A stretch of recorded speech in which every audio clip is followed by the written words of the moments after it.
to see you all. Oh my goodness, I wish I could just sit down and talk to each and every one of you, just like one-on-one. This is so great to be here.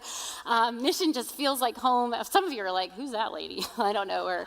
But I was part of the planting team that started Mission 15 years ago. And so when we get to come back today, we are just stoked to be here. I'm so grateful for this place. Happy Mother's Day to all you moms in the room. Hello and welcome to everybody online on the patio. I'm just so glad that you are here today.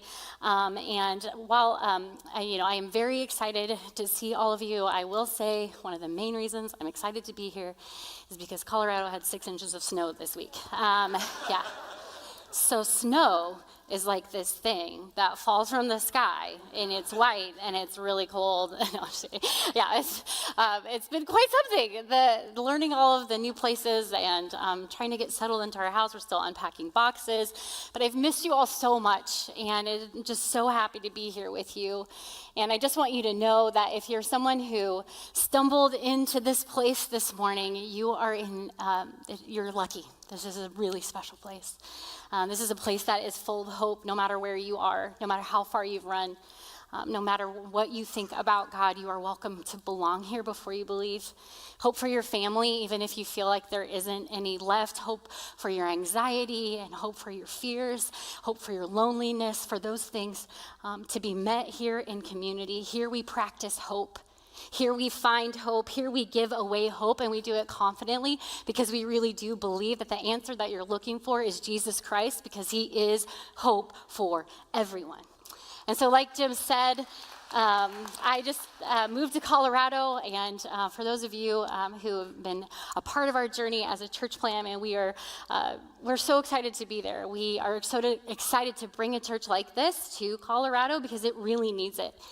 Since we've been there, we've realized that Colorado is the second loneliest city in the country, second only to Vegas. And people are looking for hope. And we're like planting right in the middle of these two communities, one that's the most affluent community in the area and one that's the most violent. And so our goal is to put a bridge there where people can find Jesus, find one another. And we haven't released a name. We don't have a location yet. We're still figuring out a lot of things. But we start our parties this month, and we are so stoked about it. And we're going to introduce ourselves to the community. We'll be launching in January of 2027. Taylor and Daly told me to tell you howdy. They miss you. They're doing amazing, and Titi and I are loving watching them lead and love their community too, and it's been awesome. But I will tell you, the biggest thing I wanted to say to you today was thank you. Thank you for sending us, for supporting us, for championing us, for believing in us, and for allowing us to go and do something like this. We are so stoked, and we love this place. Well, we're continuing our series today called Hood Life, and if you've missed any of it, you've got to check it out.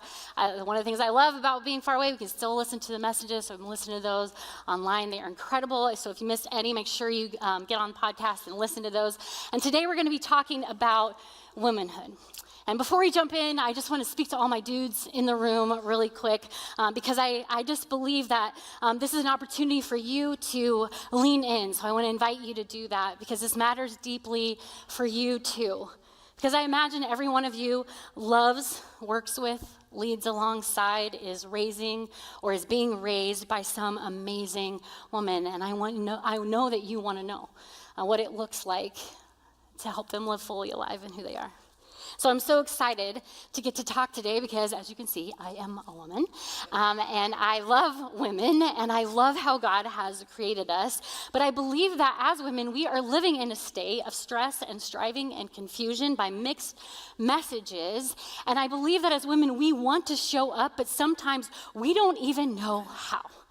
Like, we're not even sure what exactly that is supposed to look like. Because if you listen long enough, the voices that we hear are often competing about who we're supposed to be.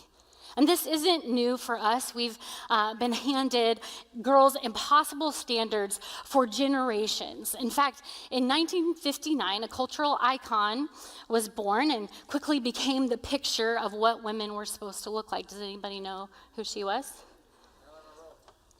Barbie. That's who it was, okay? This is the very first Barbie. She is very creepy looking. But whether you realize it or not, this woman has been preaching about who women should be for a really long time, that we had these clear messages of what we were supposed to look like, how we were supposed to be, and how we were supposed to be smiling while doing it. And I think one of the clearest expectations that we saw was in 1965 when Mattel released Slumber Party Barbie. This is her. And I just want you to see this for 1 second because I want to zoom in on the fact that there is a scale set at 110 and a book on how to lose weight that says, don't eat, okay? I mean, I could spend a lot of time on this right here, okay? I'm not going to, but it explains a lot, right?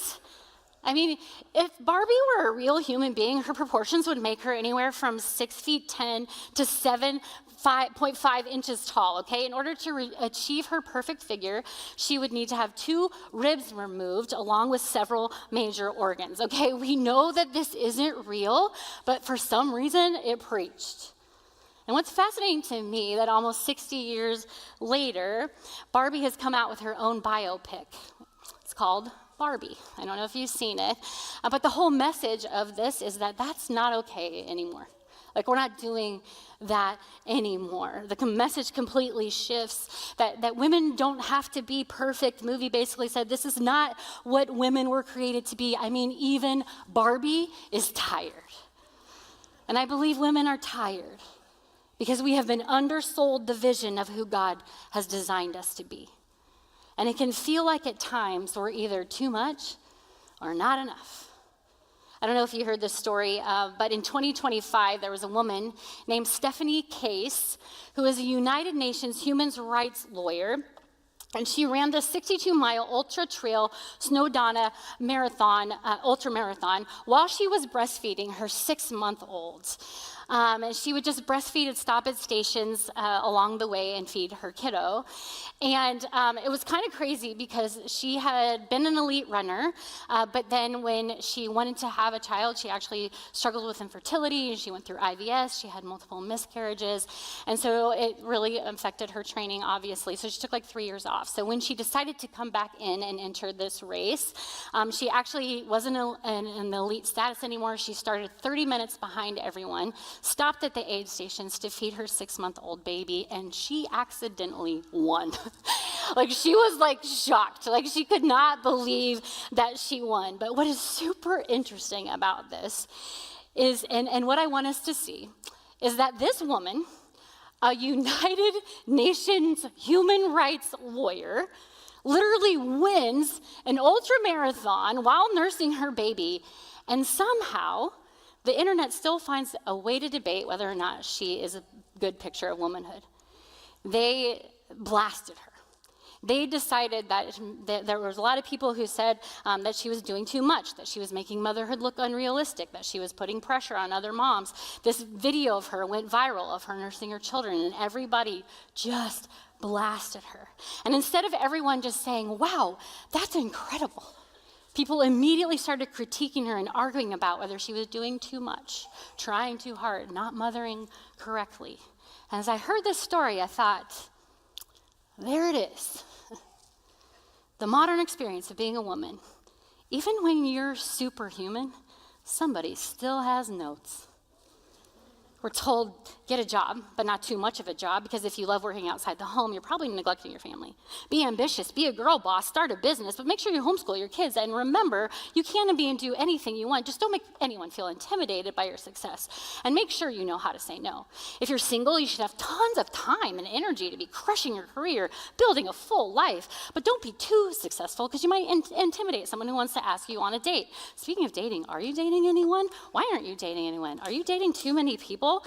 Don't be desperate, but don't settle. Don't chase, but also you're not getting any younger. Be driven, be available. You should have kids, but not yet. Wait, actually, why don't you have kids yet? Oh, you have 3? Wow, you have your hands full. Be thin, but not too thin. Be healthy, but not in an obsessed way, but also be thin. Track your protein. You need to eat the equivalent of a side of beef every morning before 3 p.m. Also, you seem tired. How's your morning routine? Have you tried a cold plunge? How many steps are you getting? How much water are you drinking? You should probably be carrying a jug of water the size of a small child wherever you go, and make sure you drink it by the end of the day. Set boundaries, but also make your life count. Answer your text messages. Watch that screen time. Be confident, but not too confident. Be attractive, but effortless about it. Age naturally, but don't age. If you could just strive a little and stop trying to be too much and try a little harder because you're not quite enough, that would be great, okay? No wonder we're a little bit tired, right? The world keeps handing women impossible goals with constantly moving targets. We're praised and criticized for the exact same things. We so often feel like it's our responsibility to hold everything together and hold everyone together that we're silently falling apart inside. And here's why I think this matters so much spiritually.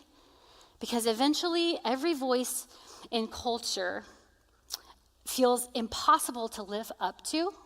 When every voice feels so loud, we start assuming that God must be one of these voices too. And this might be why women are leaving the church. Did you know that in the latest study done by the Barna Group, a research group that studies like trends for churches and faith, found that the highest demographic of people walking away from the church is women, ages 14 to 29. The studies are showing that Gen Z women are now more likely than any other group to be religiously unaffiliated. Think about that for a second. I mean, for generations, this is the first time in history it's been like this. Women statistically held on to faith more than men, and now young women are walking away in record numbers. And I wonder if it's because many have started to believe that God is one of the voices that say women don't really belong. That when our culture is constantly telling us that we need to do more or show up as less, we begin to wonder, is God saying that too? So as a church, we have to talk about this. We have to look at this together because God's original design for women is not just that we are tolerated, it is that we are essential. And what we're going to see today is that when God created women, his response was not, finally, somebody to do some more around here. His response was very good. And if we believe anything different about ourselves, we have to ask this question. What if we have been undersold the vision of biblical womanhood and who God has called us to be? So if we want to understand who we are, we cannot start with our culture. We have to start with our Creator. So we're going to talk for a second about how we got here and what to do about it now. We have to go way, way back to the beginning. It's found in Genesis 1, this original intent of how God made us. And it says, then God said, let us make mankind in our image, in our likeness, so that they may rule over the fish of the sea and the birds of the sky and over the livestock and all the wild animals and over all the creatures that move along the ground. So God created mankind in his own image. In the image of God, he created them, male and female, he created them. God blessed them and said to them, be fruitful and increase in number, fill the earth and subdue it. He told them to rule over the fish and the birds and the creatures and the plants and the trees and the birds. And it says, God saw everything that he had made, and it was very good. See, from this moment of creation, we see that women were never an afterthought in God's story. From the beginning, both men and women were created to co-rule. They were invited to rule and reign together, reciprocants together of God's declaration that we are good. This was God's original design for womanhood. And you may know this if you know the story of creation, that God first created man. And then some people have said that proves that man is more important than women because God created him first. But you could also look at it like God created the animals, and then he created man, and now he was like really warmed up. He got to the ladies. I'm just kidding. But in Genesis 2, we actually see this zoomed in version of how God created the first woman. And it says that when God created man, he looked around at this incredible world that he had created, and he said, it's not good for man to be alone. I will make a helper suitable for him. And I think this is really cool because in this moment we know throughout the creation story, God is saying everything is good, everything is good. This is the first time we hear him say it's not good. And that's because he hadn't made women yet. He says, it's not good without her, so I need to make a helper suitable for him. And maybe you ladies feel a little allergic to that word helper, okay? So we're going to unpack that because I think the reason we would feel that way is because maybe we just don't fully understand it. Because this word helper here is actually super cool. It's this word azar. And when we hear it, we may think secondary, we may think less than. You know, for me, for whatever reason, when I think about it, I'm like, it's like a Swiffer wet jet. Like it's in the corner, you know, it's not essential, but it's there if you need to spill, you know. Like, is that what we are? Like, are we just this like junior assistant for the man? Is like that how this is working? But that's not what this word conveys at all. The word azer conveys the idea of adding a strong presence without which humankind would be unprotected and vulnerable. This word is so cool. It's used 21 other times in the Old Testament, here with the creation of woman in Genesis 1, and then 4 times to describe the nations of Israel begging for help and for aid to come when they're in the middle of war. And then the other 16 times, it's used to refer to God himself when Israel is in desperate need for him to show up. Come and be our Azar. That is what this word means. That is what our original design is made, that we were made for, that we were meant to be, meant to embody. But if we're honest, it doesn't always feel like our experience, does it? Instead of freedom, many women feel exhausted. Instead of partnership, we feel tension. Instead of confidence, we feel shame. So what happened? Let's take a look at Genesis 3. It says, the serpent was more clever than any of the wild animals the Lord God had made. The serpent said to the woman, did God really say you must not eat from any tree in the garden? Which I just he's such a jerk. He's already just saying, that's not even what God said. He's like, oh my gosh, you can't eat from any tree? That's so unfair. And so this question, did God really say? It's the first time we see doubt enter the heart of mankind. Doubt that God is good. Doubt that he knows what he's doing. Doubt that his way is right and that he's trustworthy. Doubt that he's got what's best for her on his mind. The snake starts with convincing her that she can't trust God. And underneath it is this second subtle lie that maybe who God made you to be isn't enough. Maybe you're not enough. Check it out in Genesis 3. It says, the woman said to the serpent, we may eat from the fruit from the trees in the garden. But God did say, you must not eat from the fruit and the tree in the middle of the garden. Don't even touch it or you'll die. You will not certainly die, the serpent said to the woman. God knows that when you eat the fruit from that tree, you will know things you've never known before. Like God, you'll be able to tell the difference between good and evil. And there it is. He's telling her, right now, as you are, it's actually a little incomplete. God is actually holding out on you. There's actually something that you could be that you're not, and it's God that's withholding that from you. And he deceives her at her most vulnerable place, her identity. He has to first get her to doubt who God is, and then he can get her to doubt who she is. And if our enemy can get us to not believe God, then we'll stop trusting him. When we think he's not trustworthy, then we're going to take the control back of our life. And we're going to hold on tight. And we're going to begin taking care of everybody, worrying about everything, taking it all back. Because if we can't trust him, and he's not going to fix it, then we have to. And then we begin holding on to this thing. And after the enemy convinced Eve that God is holding out on her, and she believes that she is not enough, this is what happens. She begins to see this tree so different. It says the tree's fruit was now seen as good to eat and pleasing to look at. And she also saw that it would make a person wise. And so she took some of the fruit and ate it. She also gave some to her husband who was with her, and he ate it. And then both of them knew things they had never known before. They realized they were naked, so shame enters the picture. So they sewed leaves together and made clothes for themselves. Suddenly, in this moment of taking the control back, the very thing that was going to destroy her looked good and pleasing and wise, like the smart thing to do. Like this terrible, dangerous, bad idea seems like a great one. Ever been there? And this moment where this fracture enters the story, sin doesn't just break Adam and Eve's relationship with God, it unleashes pain and division and striving and injustice and exhaustion and fear and abuse and death. And it's because of this moment that our world is not the way that God had originally designed it. It is not the way it was meant to be. But even here, what I want us to see is in the middle of the curse, God whispers hope, because it's also in this moment that God says this really kind of weird thing to the serpent.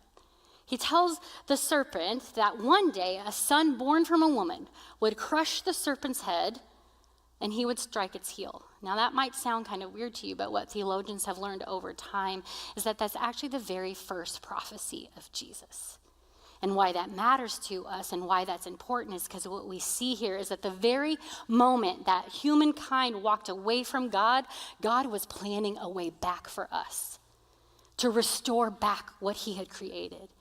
And Jesus came to undo the curse, to defeat sin and death, and restore what was broken in Eden. Jesus flips the script. Galatians 3 tells us Christ came to set us free from the curse of the law, and he did it by becoming the curse for us. Hebrews tells us that he's the go-between for the new covenant, and this new covenant is better than the old one. And the new covenant makes better promises. And so we see it in the way Jesus lived. When he showed up on the earth, women were so marginalized and so mistreated. You would never see a woman studying under a rabbi. You would never see her being affirmed by anyone. But Jesus was there when she was created, and he knew the Ezar that she was created to be. And so let's look and see how he treats them when he shows up on the earth. And I want you to listen to some of the things he said to women and let maybe him say some of those things to you today too. Jesus says to a woman, I do not condemn you. Go and sin no more. Jesus says to a woman, I am the living water. You don't have to thirst anymore. Jesus says to a woman, have courage. Jesus says to a woman, your faith is great. Jesus says to a woman, I am the resurrection and the life. Jesus says to a woman, go and tell. And several times we see Jesus speak directly to a woman. He calls her daughter to remind her who she really is. Jesus respected women. He empowered women. He released the voices of women. He confided in women. He cried with women. He was funded by women. He celebrated women. He respected women. He traveled with women. He taught women. He was friends with women. It was women to whom Jesus first revealed his identity as Messiah. It was women who he first showed up to after the resurrection. Jesus valued women. And then they were part of this new community he began, and we see them included in this new movement that he started. And it's why the writer of Galatians says there is neither Jew nor Gentile, neither slave nor free, nor is there male or female, for you're all one in Jesus Christ. And it's under this teaching we see the church explode. Because women were valued, women were seen as they were meant to be essential to God's creation. And so if we're going to do this, if we're going to release this way, we have to start using the enemy's question against him, and we have to start wondering, did God really say? Did God really say that you are very good? Did God really say you were chosen, loved, adopted, crafted, that you're welcome, that you belong? Did God really say you are his workmanship created for good works? Yes, in Ephesians 2. Did God really say that you were fearfully and wonderfully made? That he's already searched you. He already knows you. He knows when you sit. He knows when you rise. Yes, he did in Psalm 139. Did God really say that nothing can separate you from his love? Yes, in Romans 8. Did God really say we are loved with an everlasting love? That he rejoices over us with singing? Yes. That you were chosen and dearly loved? Yes. That God delights in you? Yes. Women, you were created. All the things that you are, and all the ways that he has uniquely designed you. God has given you an identity that is not confused. He knows exactly who you are. You are not too much. You are not enough. You are essential to the story. So if this is who God says we are, then what does it actually look like for us to live out this identity? The first thing we have got to learn to do again, girls, is trust God. From the very beginning, this was the tool that the enemy used against us. If he could get us to stop trusting God, stop believing him, then we would take the control back and we would strive and we would carry everything and we would try to hold ourselves together. But what if God is really good? What if he already knows what is going on? What if he is actually in control? What if we can believe he is who he said he is? Part of stepping into the life that God has for us is learning to hand back control, surrender it to him, and trust that God knows who you are and what he's called you to. And that is going to take us being brave. Because when you start trusting God, it makes you brave. Not because life suddenly gets easy, but because you stop living ruled by fear. God has not called you to shrink back. He's not called you to live small, to numb out, to be invisible, to hide, or to constantly apologize for who he has created you to be. He's called you to courage, to faith, to obedience, to show up, to love deeply, to work hard, to risk, to release control, and to keep going when things feel absolutely impossible. Bravery is not a choice to become someone else. It's to fully become who God's created you to be. And finally, we were never meant to do this alone. We're better together, you guys. From the beginning, God's vision was partnership, not competition. Men and women working together, reflecting the image of God, building his kingdom side by side. When men live as God created them to be, they are for the women, honoring them, encouraging them, protecting them, celebrating them, serving alongside them. And when women live as God created them to be, we become women who are for each other, for other women, for the men in our lives, lifting people up, bringing hope, because there is too much to do. We all have to get to work. We need each other, and we are better together.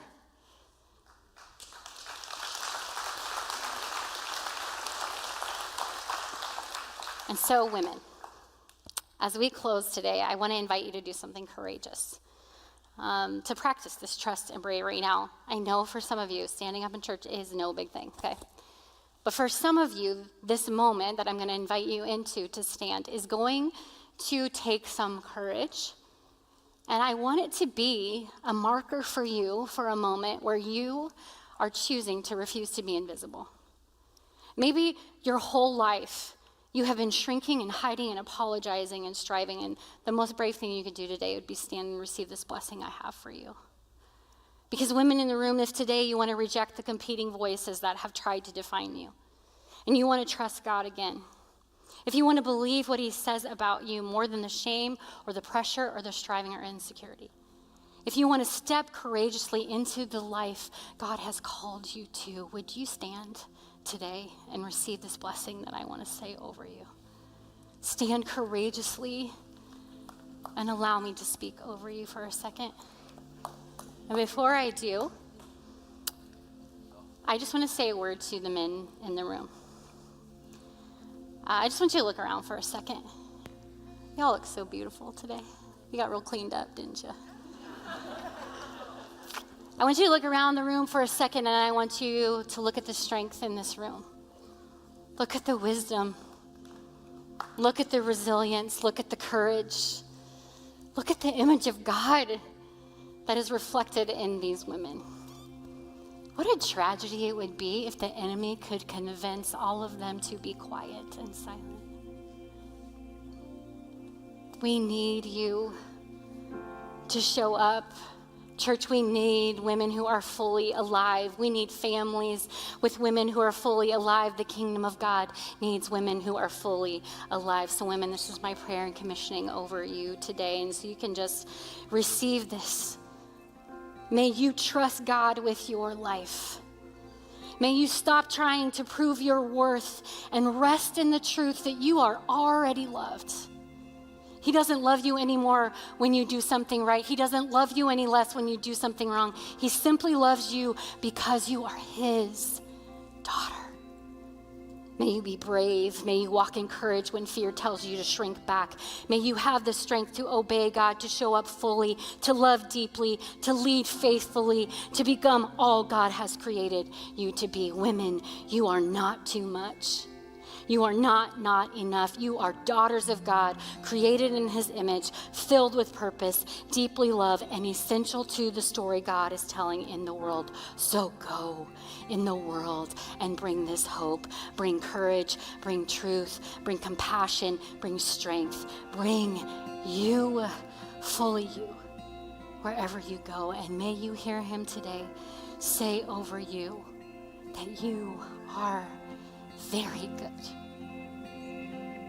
God, we love you. Thank you for the women who stand here before you. Let them receive your truth and your blessing over them today. In Jesus' name.